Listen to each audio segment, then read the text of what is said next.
Hi folks, Toad here with Visordown.com and welcome to the review of the new Zero SRS.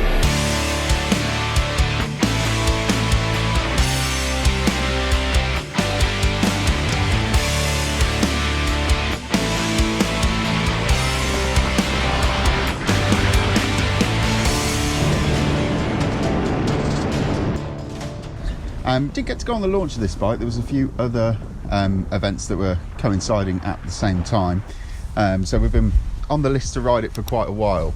It is basically a fared version that's been tweaked and updated of the SRF naked bike, which is already confusing me because F normally means fared, so I don't know. But yeah, this is the SRS and the SRF is the unfared version.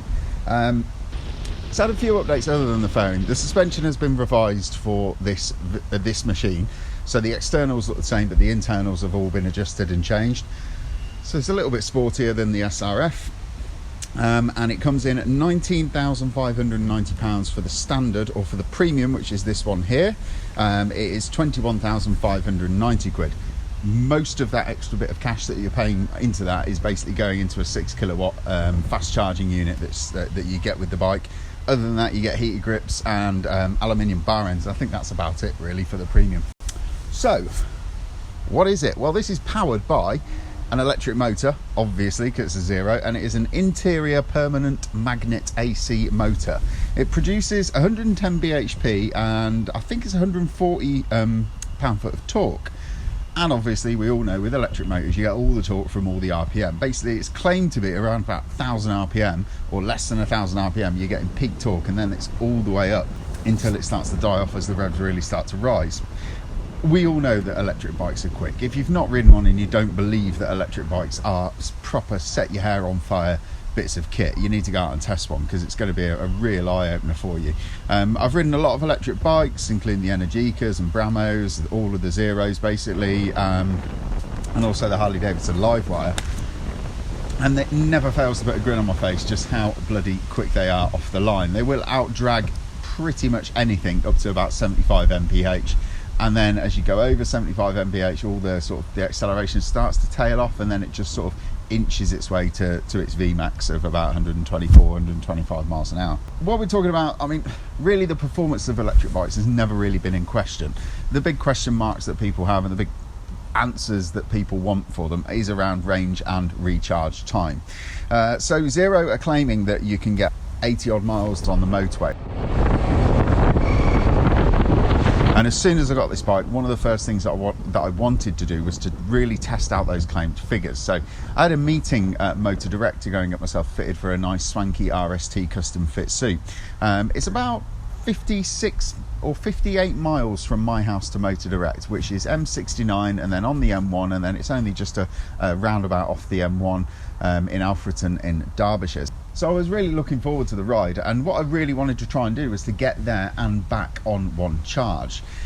I was riding really conservatively. I did video most of the ride, so as you can see I stuck to all the speed limits. I wasn't accelerating overzealously or excitedly. I was in eco mode, so I was using all the battery regeneration that the bike could offer. Like I said, I kind of kept it about sort of 72 to 73 miles an hour. But yeah, let's have a look at the video and see how we got on.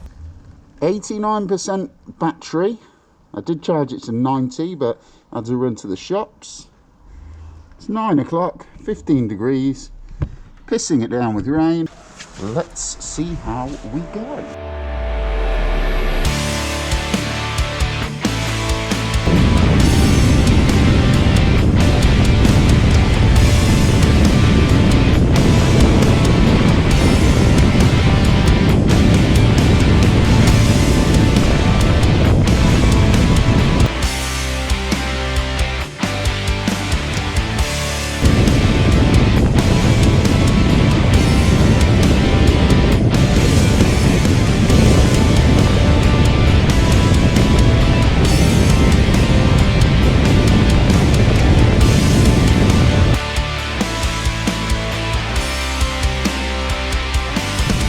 So, not quite there yet. So far we have done 56 miles and the state of charge has gone from 89% to 28%. Squeaky bum time, I think we'll call that. You will have seen from the video, I have been riding this thing super careful. I think between 70 and 75 miles an hour. I've not been accelerating hard. I've been using all the engine braking, regenerative braking when I can. But yeah, and one of the problems with range anxiety is when the battery level indicator dominates 90% of the dash, it's about all you can see. So it's not easily forgotten about. So there we go. On that day, the Zero didn't quite manage it. I pulled into Moto Direct after riding for about 58 miles. The bike had been at 89% charged. I did charge it up to 90% the night before I went, but I had to nip down to the shop to go and grab something before I went, which just took out 1% of the battery's life.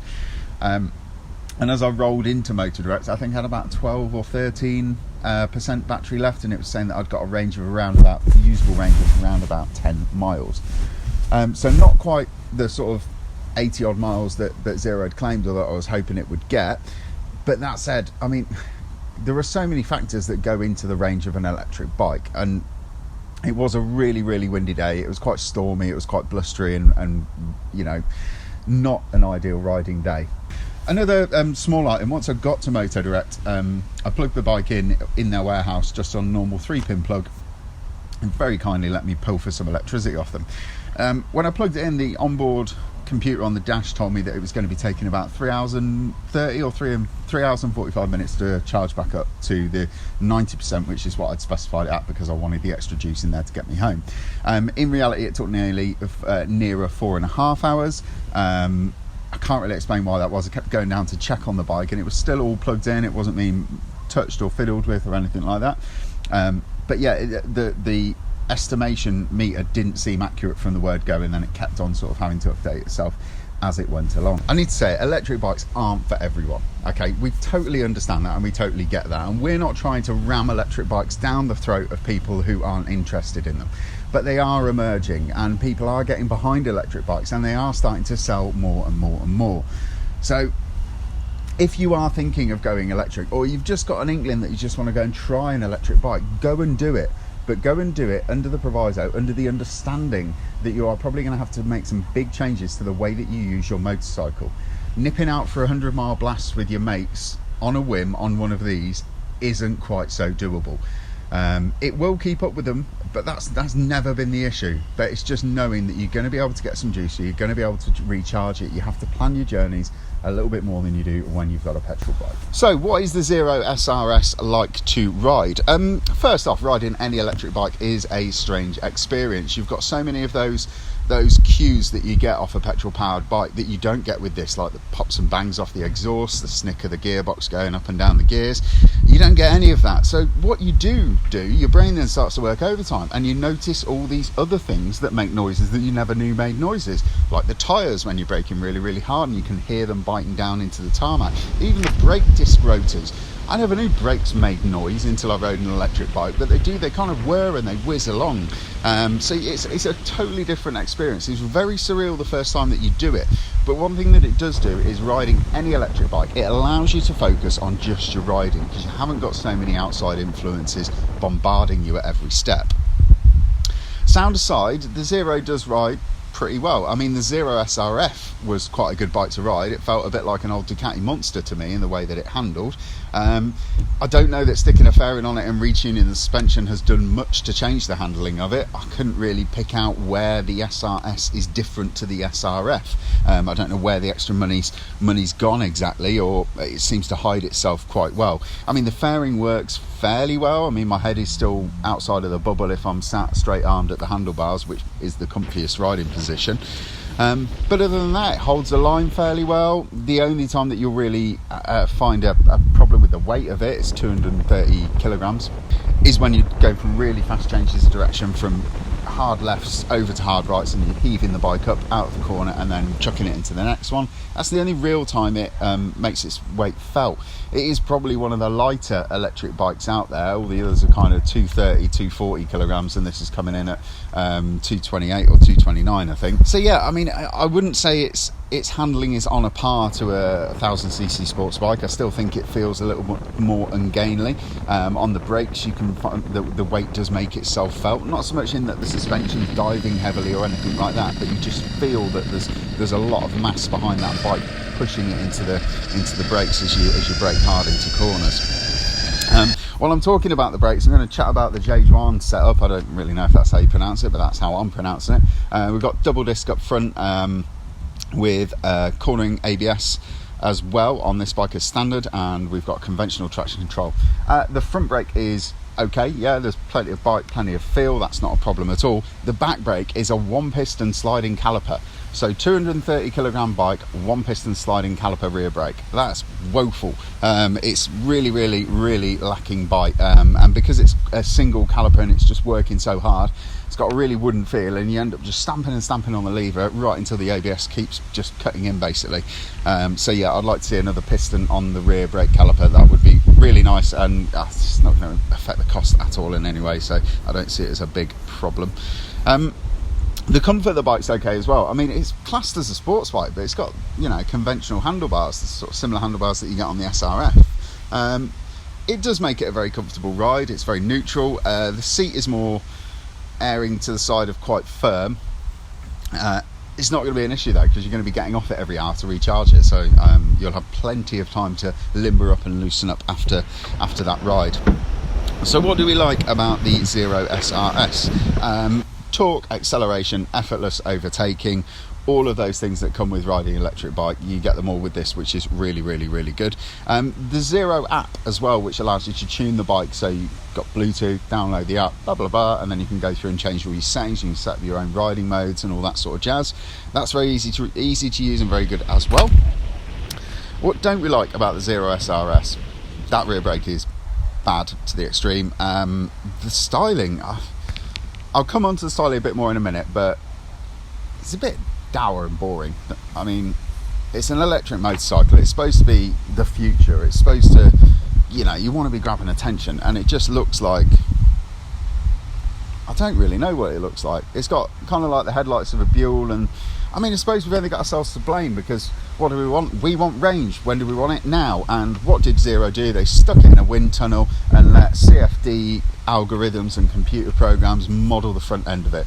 So do you know what? We can moan about the looks all we want, but ultimately it's our fault, because they want to get the maximum amount of range out of the thing, and apparently this is a more aero efficient solution than anything else. Yeah, and also the final thing is that the recharge time seems to be a little bit confused some of the time, but apart from that, that's about it.